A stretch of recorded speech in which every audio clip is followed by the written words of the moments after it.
shout "shark" in the ocean, and most people take off like a speedboat.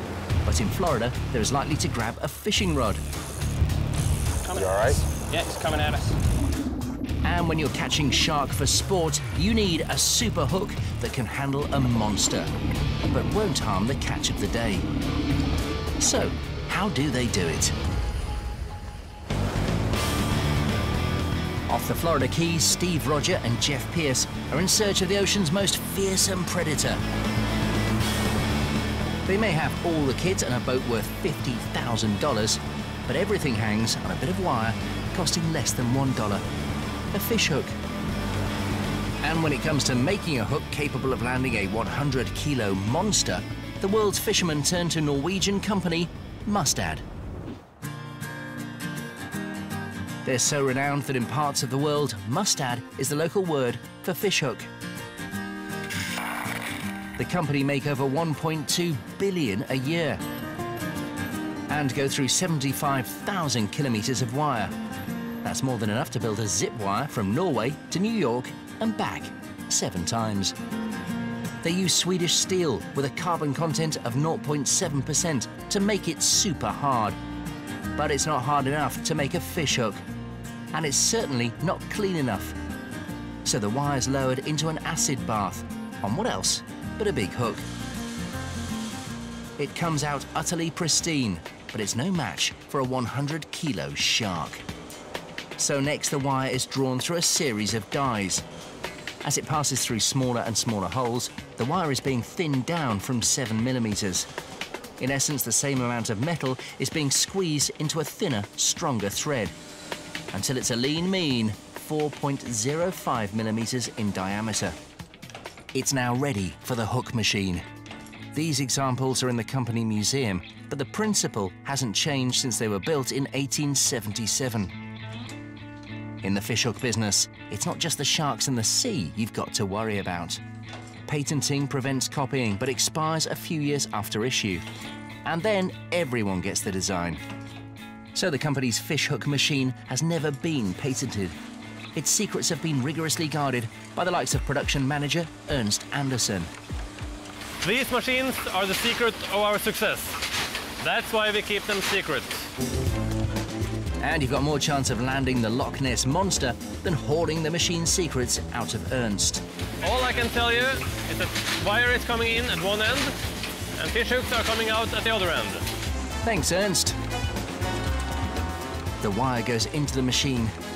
It's bent into a hook shape and an eye is formed at one end to tie the line onto. A barb is cut just below the point. And finally, the hook is sharpened. The trouble is, conventional fish hooks can be swallowed and catch in the fish's gut. A big problem for sport fishermen who want to release their catch without harm. So the company designed a revolutionary solution. The circle hook, specially shaped to catch in the mouth and not the gut. But these circle hooks can't catch anything yet. They're too soft. This would currently be spaghetti to a hungry hammerhead, as Tormod Peterson here demonstrates. So it's like this before you get it. You can bend it. Have no range at all. So we do the horning.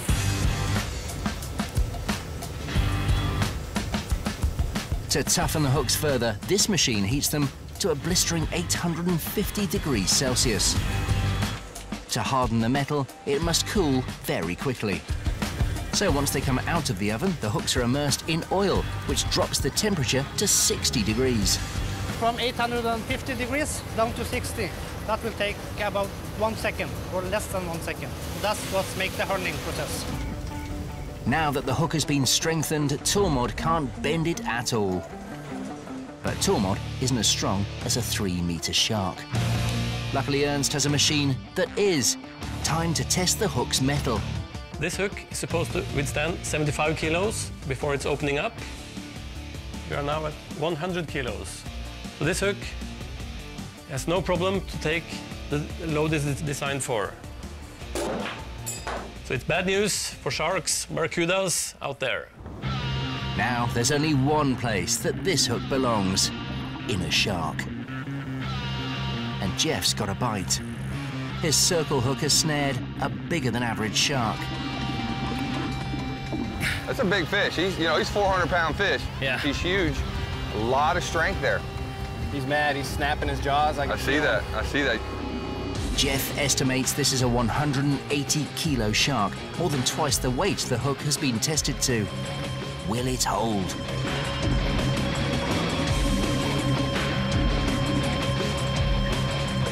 And to go this far on a fish and have that hook break, it's heartbreaking.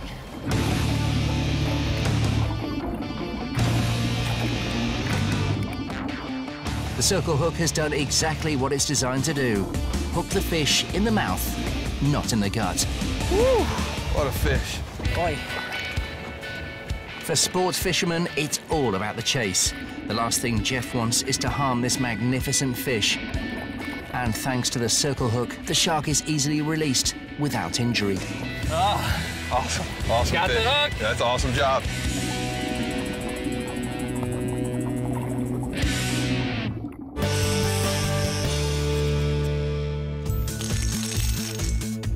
There are over 500 billion pieces of Lego in the world, enough to give everyone on Earth 70 pieces.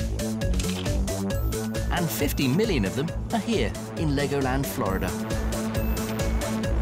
But turning bricks into buildings, people and spacecraft takes skill and imagination.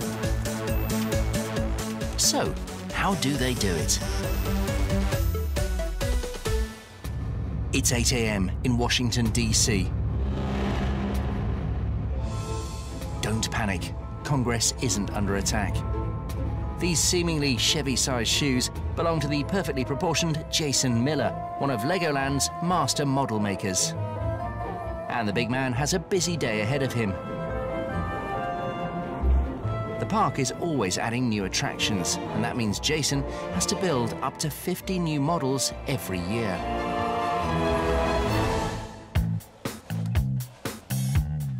Luckily, building Lego is Jason's dream job.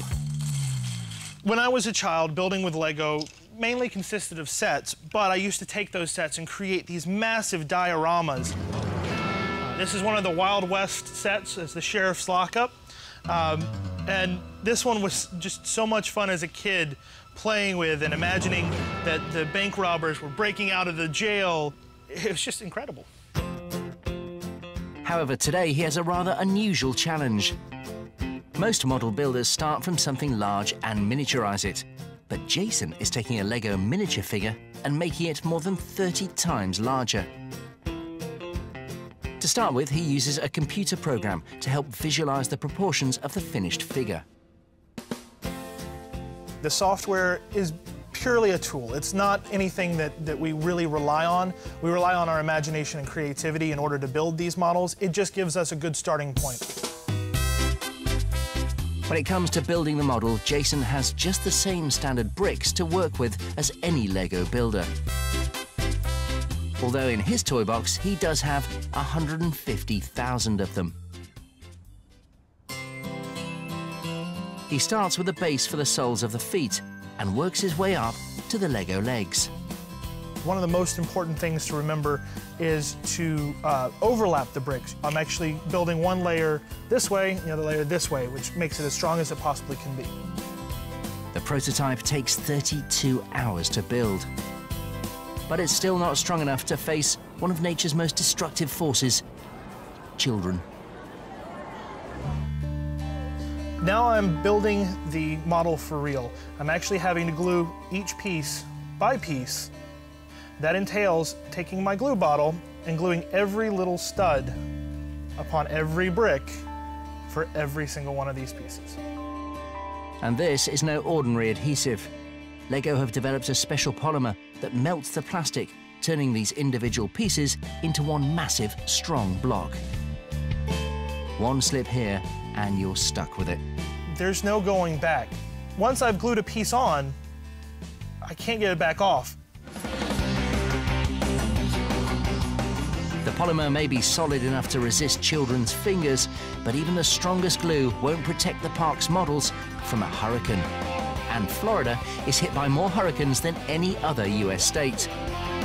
So Jason's figure is reinforced with a steel skeleton that can also be bolted to the ground. The basic blocks are now so big that they're hard to fit together. Luckily, Jason has the right tool for the job. His new creation is almost ready to join the park's 15,000 other models. Everything from gigantic dragons to Miniland, a 1/20th scale recreation of America's most famous landmarks, including New York, Florida, and Vegas. Or is it Cairo? And to satisfy even the park's most demanding visitors, Jason and the other model makers have to ensure every little detail is accurate. To create the buildings here in Miniland, we actually sent a team of designers out to the location we're trying to represent. They took photos of everything from trash cans to light posts to the buildings themselves. The park is a mini brick marvel to boggle the imagination. And thanks to master builders like Jason, it's growing all the time. Every day I'm amazed by what you can do with Lego. And there's nothing you can't. That's the best part, is as long as your imagination can create it, you can do it.